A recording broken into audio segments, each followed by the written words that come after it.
Hey everybody, have a quick video of front hub assembly on a Chevy Malibu.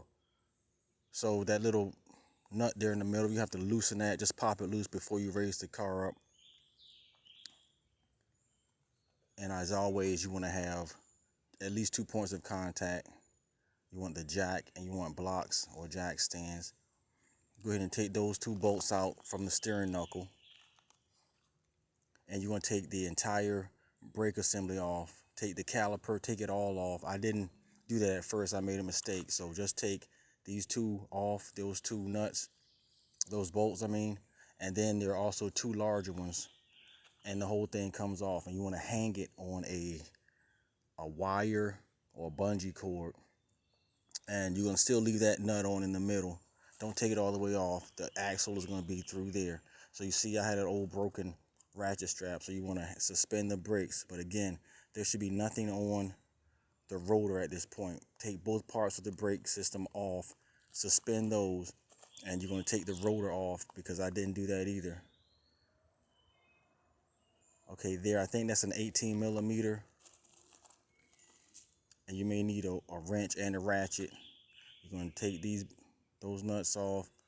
You might have to kind of like push the bolt through, maybe rack it with a hammer just to kind of get it going. Push those through. And that loosens up the steering knuckle. Yeah, that's an 18 millimeter on the right there. And I think the wrench was a 3/4 inch, I think, or close to it. So once you do that, the whole steering knuckle kind of comes loose. And again, at this point, you should have taken off the rotor and the entire brake assembly.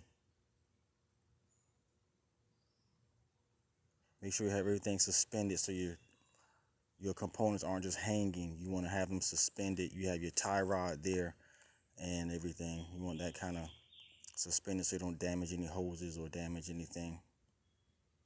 And see, at this point, I have mine suspended right there. But like I said, take that rotor off first and the entire brake assembly. Now, once you get to this point, you could take that nut off the end of the axle there. So now the axle's there also.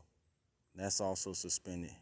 And like I was saying, this little piece here, that's like another bolt that holds the rotor on. Pull that out. Now you got the new one on the left and the old hub assembly on the right. So mine was making a bunch of noise on the road. I think that's what it was. So I just went ahead and changed that. I see the inside of the steering knuckle is kind of dirty. It has some old grease and dirt and debris. So I wiped that out. And if you look behind, you see the bolts that held the 3 holes where the bolts were that held on the hub assembly. Once you get those bolts out, I think those bolts were, I don't remember exactly the size of the bolts. It may have been 18 millimeter. But you take those out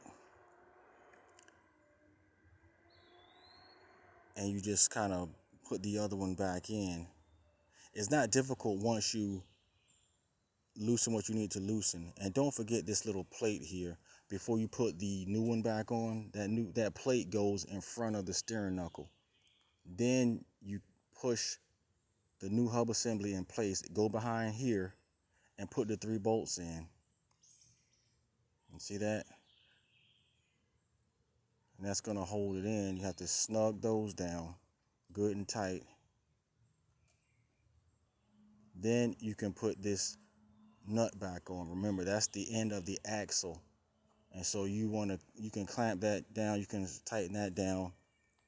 Then you're going to put the rotor back on. Make sure when you put the rotor back on, that hole where that little bolt goes through is lined up in the right position.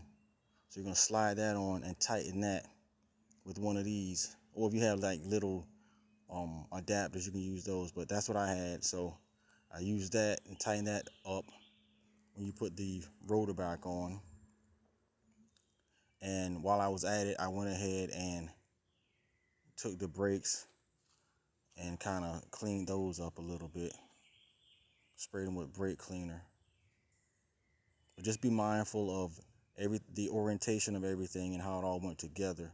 This brake cleaner is good. I mean, since you have it up and off anyways, you might as well just take a couple of minutes and clean the brakes off. to prevent squealing and dust buildup. And by the way, whenever you're working on anything that has to do with the brakes like this, I spray them, and I sometimes wear a mask as well. Just spray that stuff, get the dust off. Now you put everything back together. Thanks for watching. Like and subscribe. Be blessed.